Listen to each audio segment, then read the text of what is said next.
Today I'm just going to go over some of the things I've learned while using GitHub Copilot and talk about what it is, what it isn't, how I've been using it, and that kind of thing. So first off, what is GitHub Copilot? We all know it's a AI pair programmer. Basically what that means is a supercharged autocomplete. It uses machine learning, and it's a language model for providing suggestions as you type. It's trained on billions of lines of public code. And it's best for popular frameworks and doing popular tasks. It's not so good at doing like obscure tasks and that kind of thing. So what is GitHub Copilot good for? Generating code suggestions, of course. Writing unit tests. So I find that best for filling in cases. Like I'll write maybe the first unit test case, and then it'll write the next, fill in what I need. Filling in boilerplate code. Adding doc strings to functions. So being a language model, it's really good at guessing what doc strings should be, and I found that very useful.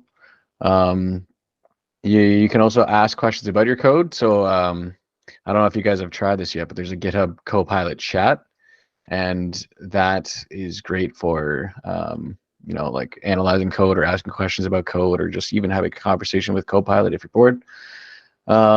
And in that, you can also ask it to find bugs in your code, which is kind of cool. I haven't used that feature too much yet, because that is in GitHub Copilot chat that I just installed last week, but we'll dive into it a bit.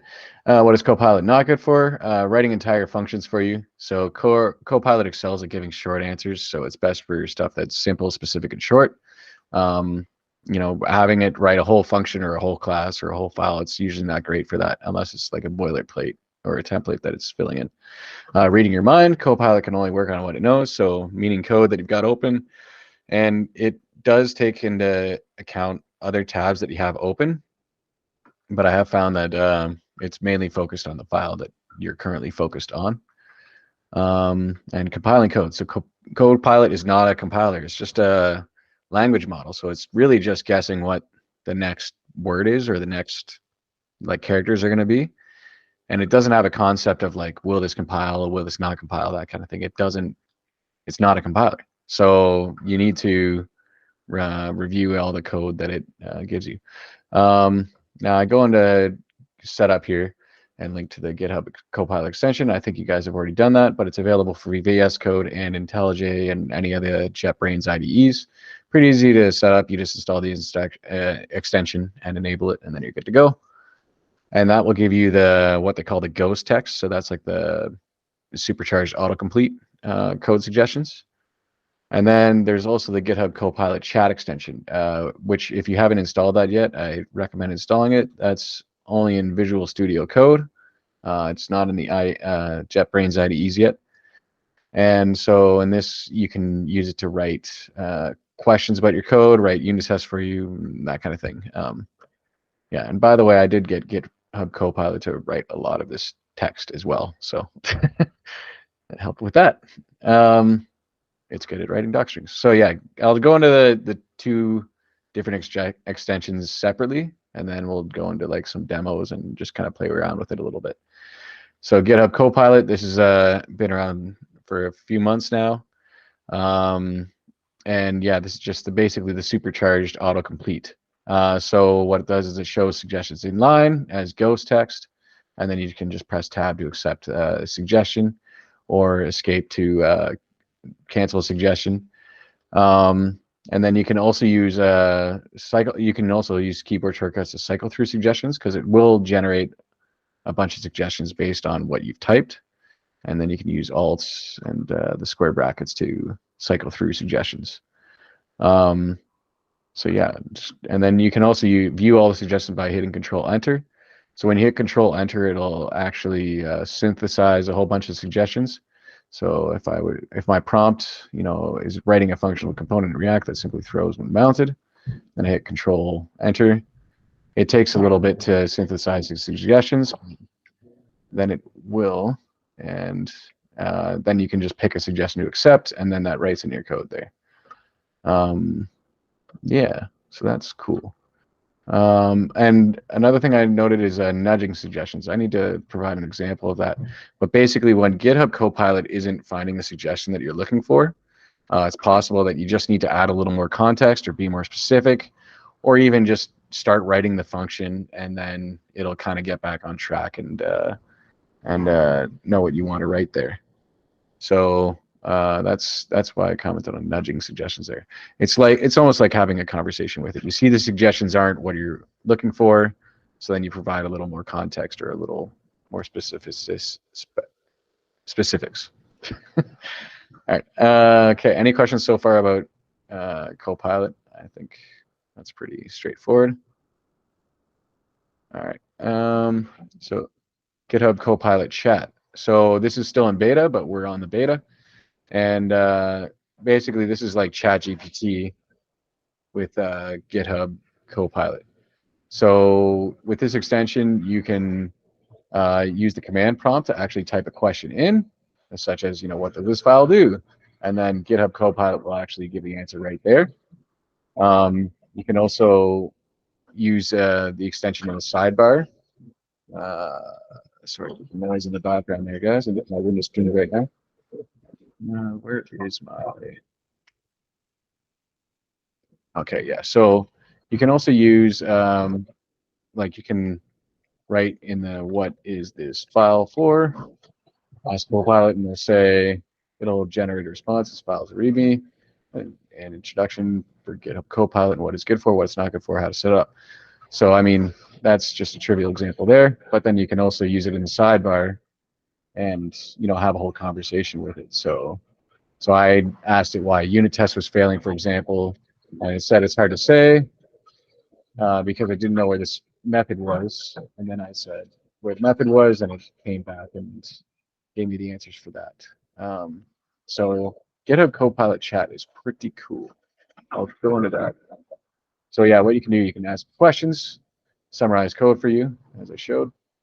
You can use it to generate unit tests. So for example, I had this file, I had this one file open, and I said, hey, write unit test for this file, which isn't very short or specific, so that kind of violates those rules, but it can get you started on writing unit tests. So you see it uses, in this case, it actually knew that we use React testing library for other tests in the same project. So it followed that pattern and generated unit tests with that library, and it kind of follows the same format and pattern that exists in the project elsewhere, because at its core it is just a language model, and it's trained on a lot of public data, but also the stuff that you have open, so it recognizes what you want when you write a unit test, what framework you want to use, that kind of thing. Yeah, so that's kind of cool. You can also use it to find bugs in your code. Now I did have a video for that. One sec, let me find that. Videos, finding bugs. Yes, here we go. So yeah, here's an example of finding bugs in the code. So I said, why is this unit test failing? I had highlighted this one unit. Okay, hold on, let me give it a little more context first. Not that. Okay, pause this. Okay, so I just wrote a function called multiply numbers here, and I had an obvious bug of writing a plus b instead of a times b.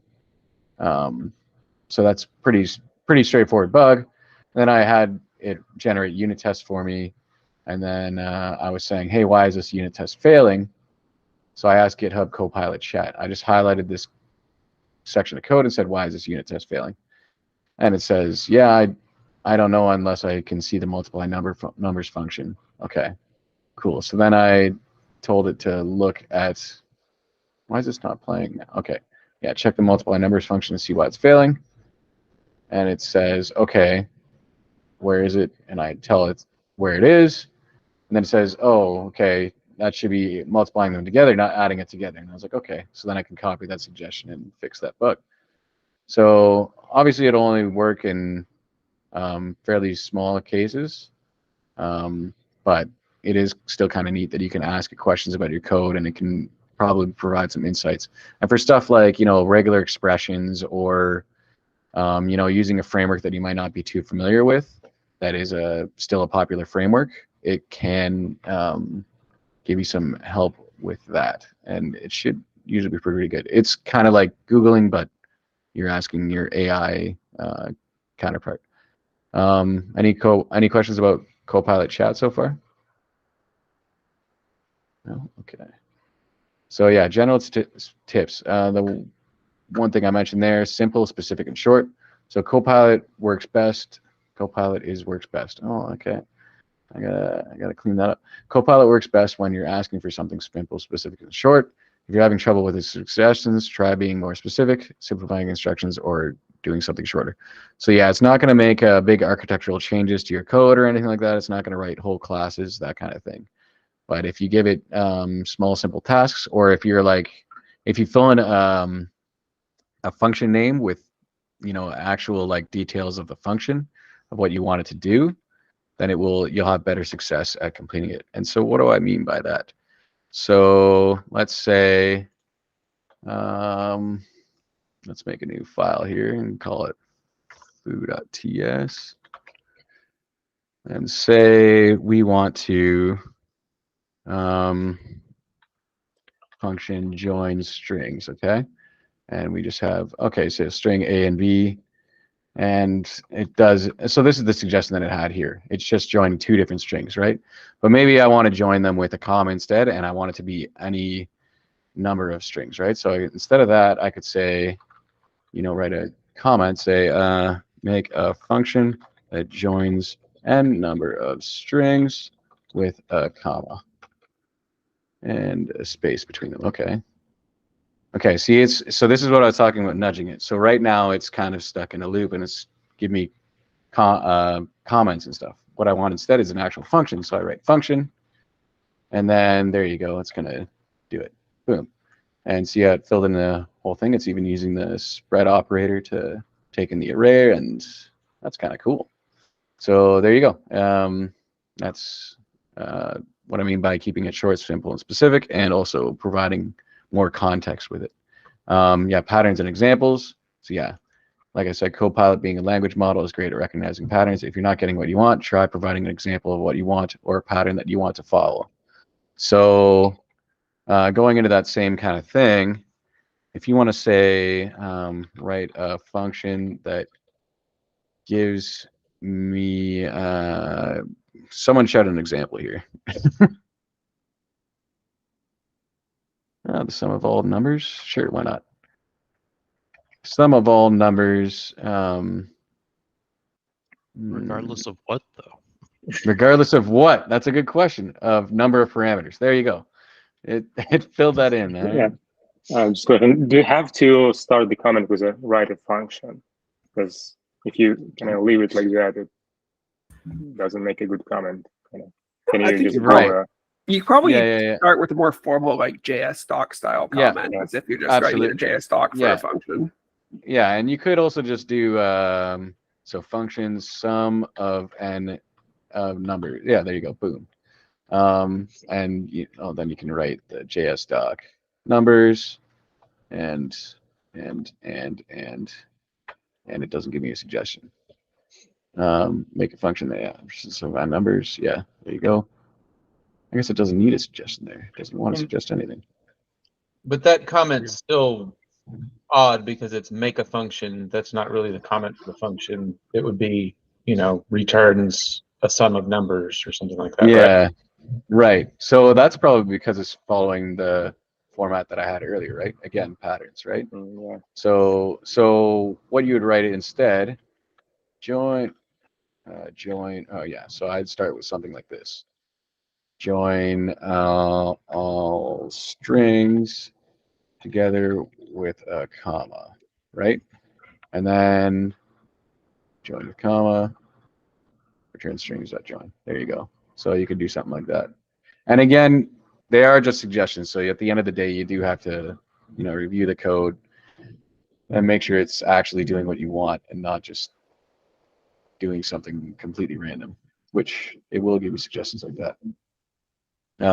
Yeah, for example, if I had written just that and I looked at all the suggestions it gave me, Why wasn't my control space working now? Come on. Yeah, the other day I was using it for a Docker Compose file, and I needed to expose like a single port. And after that, it recommended exposing like 50 more ports in like sequential order, just as separate lines. Yeah, yeah. I was like, no thanks. Yeah, it'll do that. I don't know why my keyboard shortcut isn't working right now. Let me try deactivating.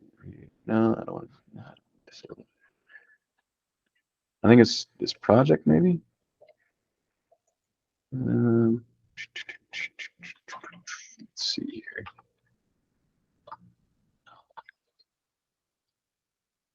Okay. Join all strings together. Comma. Yes, I don't know why my keyboard shortcut is broken all of a sudden. It happened to do that when I'm demoing, which is fantastic. So my control enter. That's because I'm pressing the wrong keyboard shortcut. Duh. So yeah, you see all these suggestions here. One is foo, which is the name of the file, which is kind of cool. One is join. And then, you know, this is probably the suggestion I'd want down here rather than, you know, exporting as const, export a function is probably what I want. But yeah, you can take a look at all these different suggestions. There you go. Yeah, don't save that. And where was I? Okay, yeah. So going back to this, okay, yeah, it's good at recognizing patterns. If you're not getting one, try providing an example of what you want or a pattern you want it to follow. So the other thing would be, let's say, remove all E's and R's from a string. So then you can say examples, and then you say tree returns T, cool returns cool, GitHub Copilot, yeah, returns, it's kind of catching on, you know. Yeah, there you go, R's and E's. Now let's see, remove ER, boom, there you go. And it, so yeah, providing those examples kind of gets you halfway there, and then you say maybe let's write some tests, write some tests for the remove ER function. It's not case sensitive, or it is case sensitive. What oh yeah, okay. Not gonna get your capital. Remove all ERs regardless of case, right? Let's do that. Yeah. So then tree T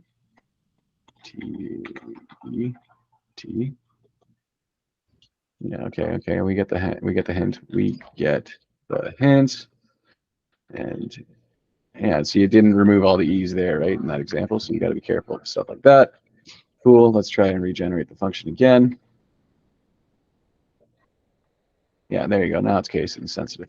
And, you know, this isn't, yeah, this is a bit of a contrived example, but it's just showing how you can write examples to get it to give you what you want. And then, yeah, so test for the remove ER function. Write me some tests, GitHub Copilot. So yeah, here we go. Suggestion 1, using the examples that I wrote above. And yeah, then you can accept the solution. There you go. In this case, I don't have really, this isn't a project that doesn't have any other tests in it really. Well, I guess I do that one, but those are React tests. So it's not going to be perfect in the examples it provides, but it can still be a guide. Yeah, so that's kind of neat. Okay, what else? So yeah, limitation. Sorry, does anyone have any questions about patterns or examples or the general tips I've got there? So this examples section, is it a kind of a standard API that Copilot understands? Is there any other similar cases? No, No. It's Or this is just a language model that it. it's all language model. Like yeah. So there's nothing saying like you have to. There's no like magic words or anything like you're writing in a comment or anything like. There's nothing like that. It's human language. Okay. Yeah. So you can. And so you could say regardless of case. So instead of saying that, for example, I could say regardless of case. If I give you tree, you give me tea. You know, if I gave you, yeah. See, it's already. Well, I'd give you I because that would be okay. And then, well, in that case, it just totally screwed up. So, I mean, theoretically, that should work. If I give you something, you give me something. Oh, cool. It's filling in my doc strings. String without ENR. Well, let's get the actual suggestions. There's only going to be one suggestion. Come on.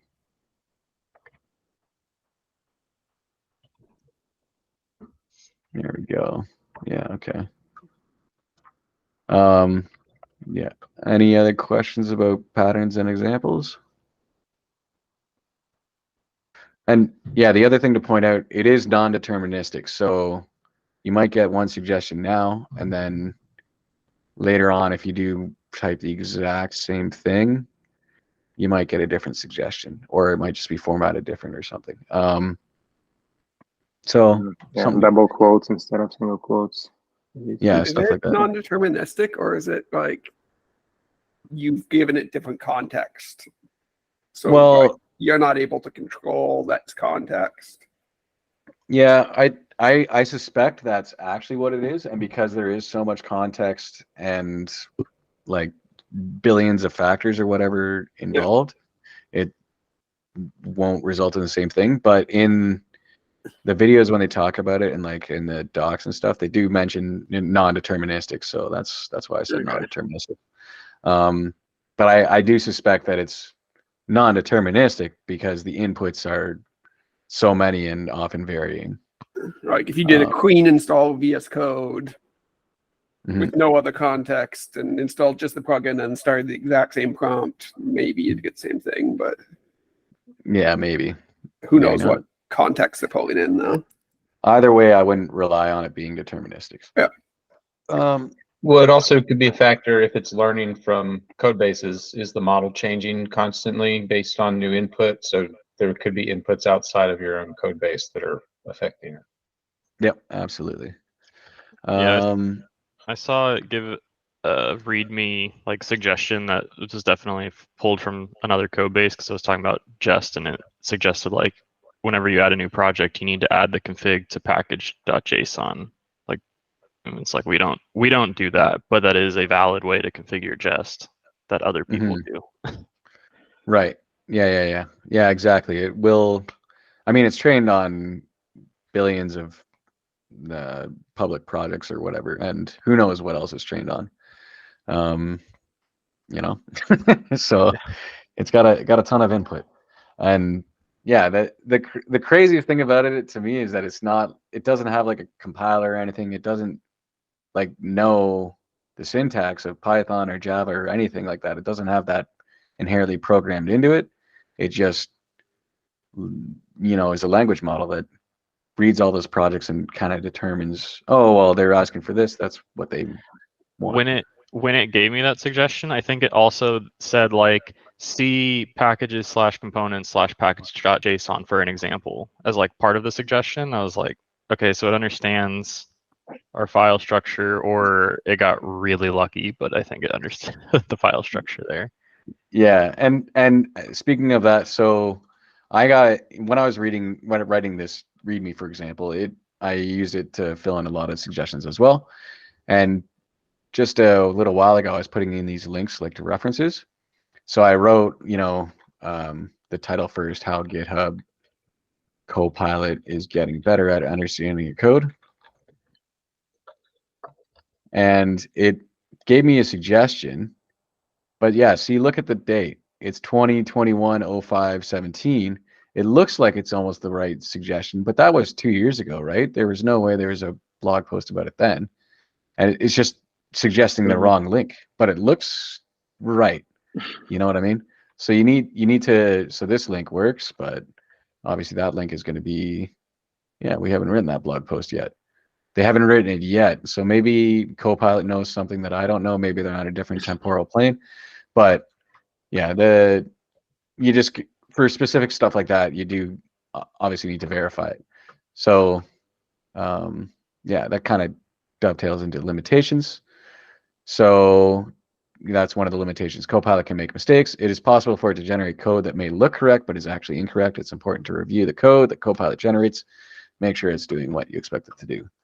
Now what's cool about that is that you can get it to write the unit tests to verify that it's doing what you think it's doing. And it'll kind of do that for you.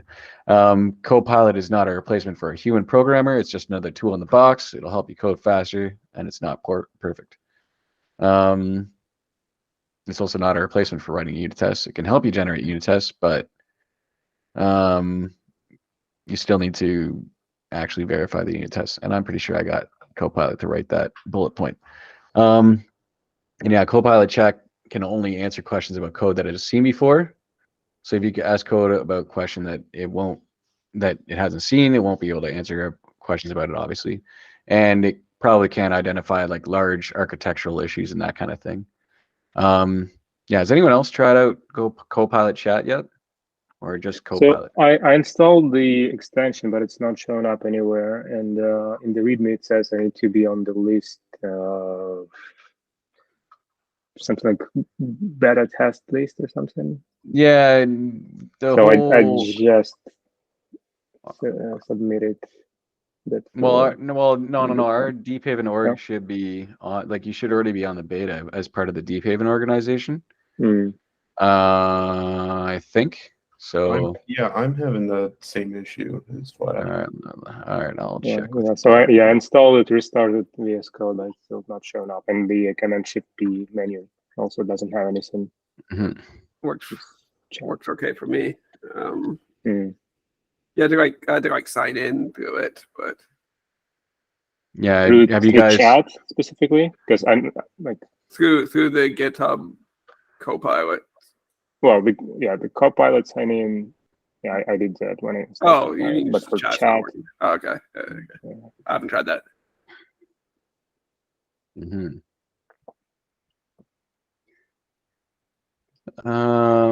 Yeah, I don't remember if I had to sign in or not. I guess I can uninstall the extension and see what happens. Let's just do that. Yeah, if you go to the extension and check the README, it says. Yeah, I know it says it has to be on a beta, but yeah, since we get Copilot through data. What happens if you click on the join the waitlist under 3.2? Me? Yeah. Well, I clicked and there's a form. You just click. Yeah. So okay.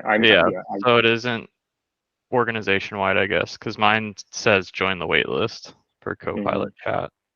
Yeah. Mine says you are on the waitlist. Thanks for joining. But now I just have to kind of wait for it to. Okay. For them to enable account.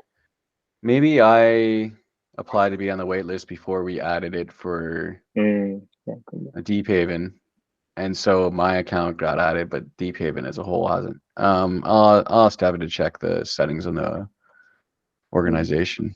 Yeah, it is pretty cool. I've tried it a bit so far, and it's neat to just like, see what it will suggest, like, or even just like, what does this file do? I like to see what it says what does this file do? Oh yeah, I was asking you about a pip install and package stuff for the Sphinx PyDoc stuff that Don was working on as well. So that was helping me out. Yeah, this select code as a TypeScript function. Then use a hydrated console panel on a dashboard. There you go.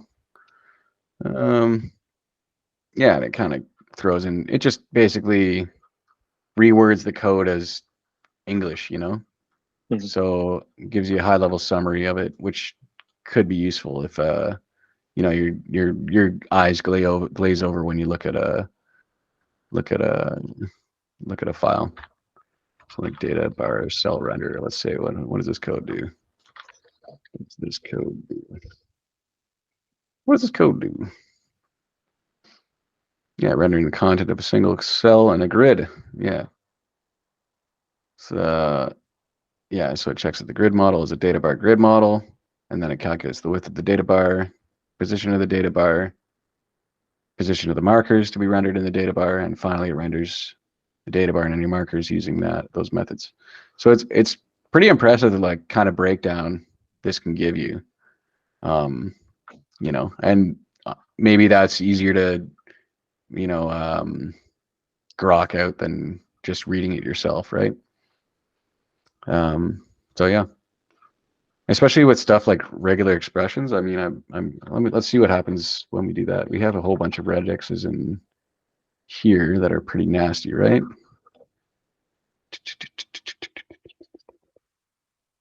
Let's see, what does this do? What does this do?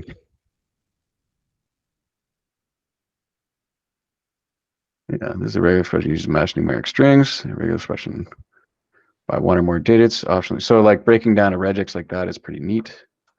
I know there's at least one in here that's super long and nasty. Let's see what it says about that.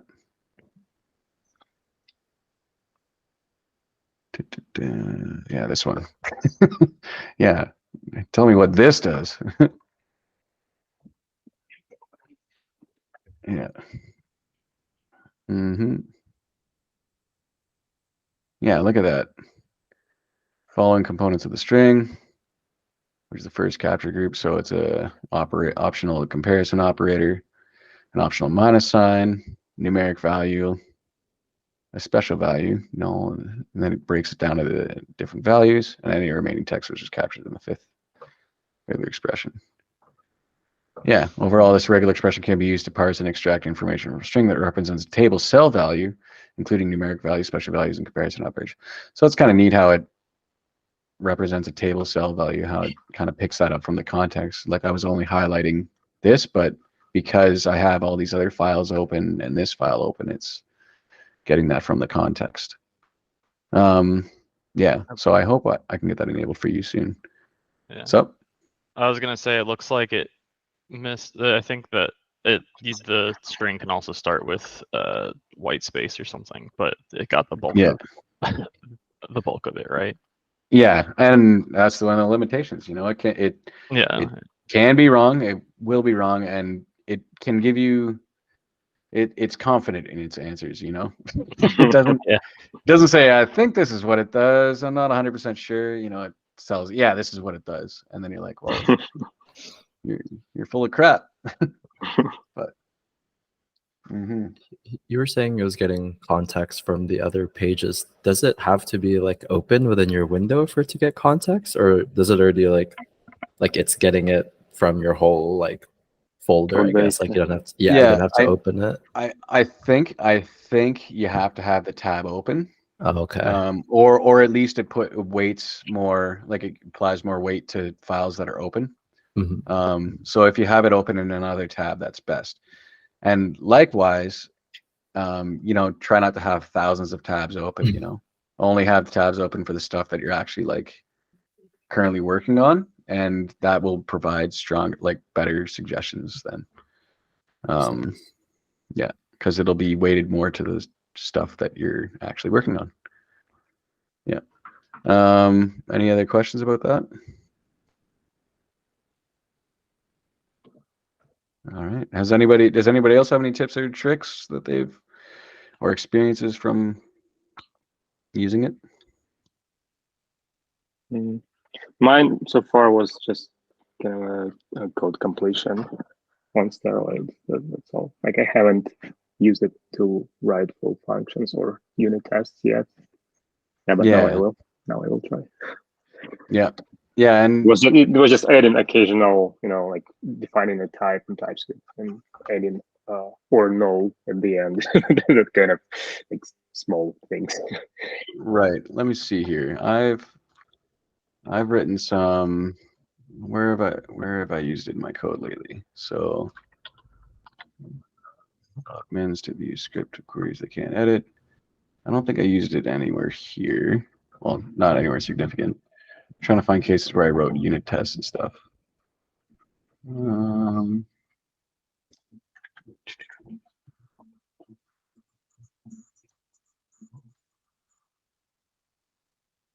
Yeah, this probably did it. These are permissions for iframes and query parameters. TypeScript fixes.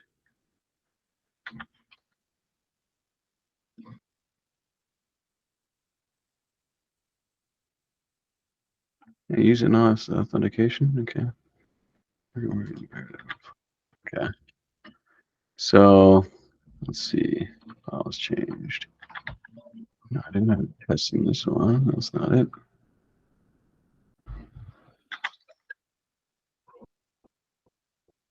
Yeah, user utils. So yeah, with this example, for example, like all this boilerplate stuff, it just filled all this in automatically, right? Like I didn't have to write any of these, you know, setting the config, setting the different properties, and making sure that it actually parsed out the proper values and that kind of thing. It just did that for me. And I think how that happened was, you know, I honestly just had this file. I had it importing the get user from config, and then I just wrote it, and it started suggesting tests for me, and I just kind of let it do its thing. So, yeah, in that case, it was very useful. Because I ain't gonna type all that myself. Yeah. Let's see, where else did I use it for tests? There. There.